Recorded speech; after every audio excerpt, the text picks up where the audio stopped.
Asker, by the way, I made some notes. Joe knows this is the first time we've won back-to-back games when allowing 70 or more points since December of 2005. And if the season ended today, ISU would be in the tournament as the sixth seed. And they'd be playing Montana State. I didn't go that far, but sure. Well, I had a couple extra minutes. Ask away. All right. Joe, what'd you think? Well, really good start. The first 8 minutes I thought were very efficient. Then we got a little sloppy, a little hesitant offensively, a little sloppy defensively. Let them have an 11-0 run and get back in it. But the second half, I thought we were very efficient. I mean, we shoot 65% the second half. We shoot 83% in overtime. We got something done consistently on our offensive possessions. It was a grinded out game. Two teams that, best players played a lot of minutes last night and had to come back and do the same thing again tonight.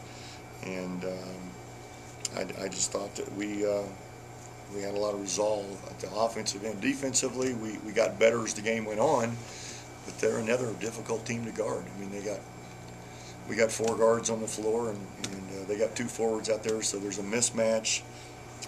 I thought as the game went on, we did a better job of switching and helping, but the offensive boards kept them in it all night long. What was the reason that they were able to do so well on the offensive glass? Because Jamie Jones is a really good player, and he's an offensive rebounder. A rebounder is a rebounder is a rebounder. That's been my philosophy for 30 years. You go recruit kids like that because they have a knack and an instinct to, especially at the offensive end, to go get ball. I mean, he gets about 4 every night, so it's not just against ISU. Yeah. Now tonight he was just a little more physical, a little better jumper, a little heavier, a little stronger. And then still has that rebounding knack and instinct. And while they were doing their damage on the offensive glass, like you said, you guys were hitting a large chunk of your shots the entire game. Well, we were. I mean, we hold Phil Nelson, who's a really good shooter, to 3 for 13, and we hold Melvin Jones to 6 for 17. So 2 of their really good perimeter players that we were worried about coming into this game, I thought we did a really good job on.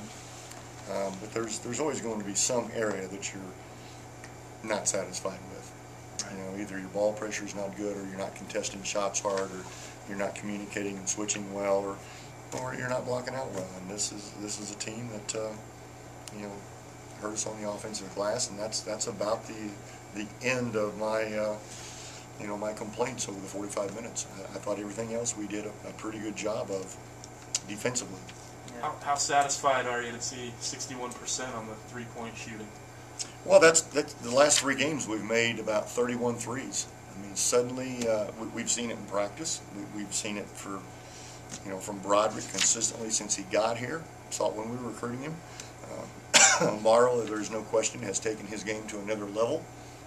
And when you're as good as Amaro and Broderick are, and now you can consistently knock down the 3, Broderick leads the league in 3-point field goals made, and Amaro leads the league in 3-point field goal percentage at this point. He went 4 for 4. Games. And he went 4 for 4. Yeah. So suddenly there's a whole other dimension that you have to defend.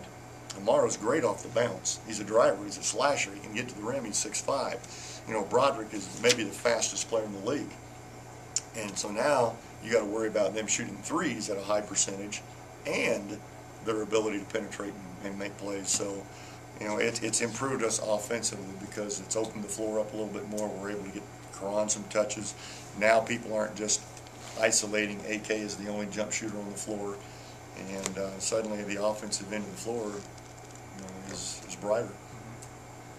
Did you ever think such a scenario was possible when the season began, that you guys have the three-pointer as such an effective weapon? Well, I think I made comments back in the fall. We spent the entire spring last year, when we were able to do our 8 hours per week, the entire spring was spent shooting threes. A lot of our time in the fall, in our 8 hours per week, was spent with the shooting machine, the gun, getting up threes. And maybe we overemphasized it and made too big of a deal out of it, which coaches often do. They harp too long and too hard. But we've known that we had some kids that were capable of making those shots, and for whatever reason, I think we had 3 straight games where we made 5, 5, and 5, and now we've made 9, 10, 10, 11, 10, 9, 11. 10, 9, 11. So suddenly we've doubled our production, and again, the percentage is what's really impressive. Not are we not just making 10 or 11 threes, but we're shooting 61% from out there. Right, So that's that's got to concern some of the other defenses around the league. That, think they have figured out how to guard us. How much of a difference is this from where you guys were 48 hours ago, sitting at 1-5, and now you guys are 2 wins better and sitting in 6th place? 27 hours ago. Well, I think if you look at the fact that we've got this mature team, they're able to be a little tougher and be a little more resilient and able to deal with being 1-5 and still have the drive to come to practice and have good practices almost every day like this past week, and motivated to turn the season around. If we were a young team, if this was the team that when all these seniors were sophomores, we might have fell on our face. But we've played so many tough schools in these guys' career, and we've played so many tough road games, and this year we've played so many close games, and the break just didn't go our way. Finally we're creating some breaks for ourselves, and things are starting to turn.